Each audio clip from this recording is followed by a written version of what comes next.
My name is Katie Love. I'm a mom of 3 children, 11, 7, and 3 going on 4. I own a business, I work, and I also homeschool. So I have a baking business. I do keto, vegan, and traditional desserts, which is very time consuming between recipe testing and making orders and packaging and shipping them.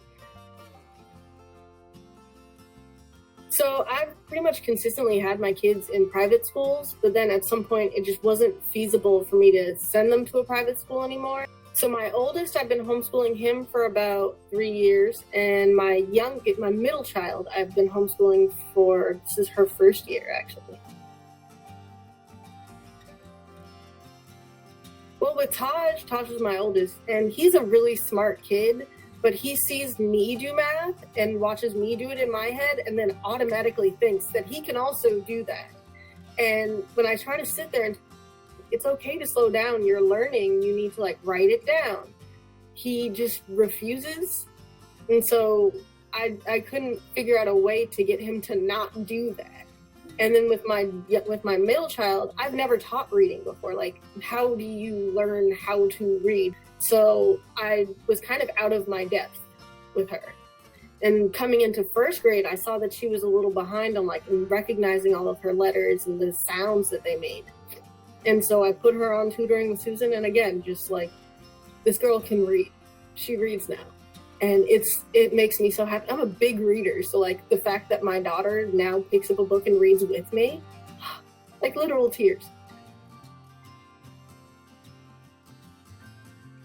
I just like the methods that you guys use. Working with Susan and Taj, Taj and Susan working together has always been a successful thing for me. If it's math or if it's writing or if it's reading, anything that I put him and Susan on together, always instant success. And it's just a huge load off my back because obviously I want my kids to have a good education and be smart and capable people. But I don't feel like I'm always qualified to be the one to get them there.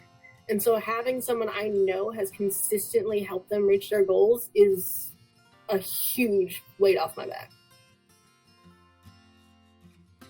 So when we first started homeschooling, I would say that he was a less than average student because he wasn't super interested in what he was doing, or if it was very specific subjects. And then when he did have issues, he would just not want to do it at all. It'd be like trying to pull a giant boulder up a hill. It just wasn't feasible. But now he's like, oh, I can do this. Or he can see the everyday application of some of the math that he uses. If I'm baking and he sees a measuring cup, he's like, oh, that's a quarter cup. And so I also work with him, when I'm baking, I show him the real life things, but he recognizes it because he's been working on it with his tutor. In the 3 years I've been homeschooling him, which may sound really bad on me, but in the 3 years I've been homeschooling him, this is the first time he's gotten A's and B's.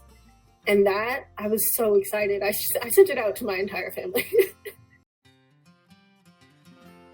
Okay, so when I first started homeschooling, especially my oldest, I would have to handhold him through every single thing. I would read out loud to him every single problem, every math problem we would have to go through together. Same with my daughter and her reading. I had to do everything with her, and that was a huge time suck. I love them, and so I was willing to do it, but it really just went against everything I needed to be doing. And so after having them work with the tutor, I can just tell them to sit and they can do it, and they are pretty comfortable doing it. They're like, I don't need you. You can go now. And even that hour that they're with the tutor, that is also great time for me because I can take that time to get some of my paperwork done. As a parent, you have so much pressure on yourself to make sure that your kids are performing at the highest level, and you don't even always know exactly what the problem is. But having a pair of outside eyes able to come in and with very few problems, figure out exactly what it is. When you're trying to juggle so many things, sometimes it's helpful to have that village, and you guys act as my village. It's probably the best tool you can have as a parent with children. So I had another set of eyes, a second opinion on the most precious thing in my life. There are certain things that you're not going to see. And just like you would have a doctor's second opinion, you want a second opinion on the things that your kids are getting stuck on, because sometimes it's really just the content and there's something they miss. and having someone be able to go in and pinpoint exactly what it was, it's priceless. It really is.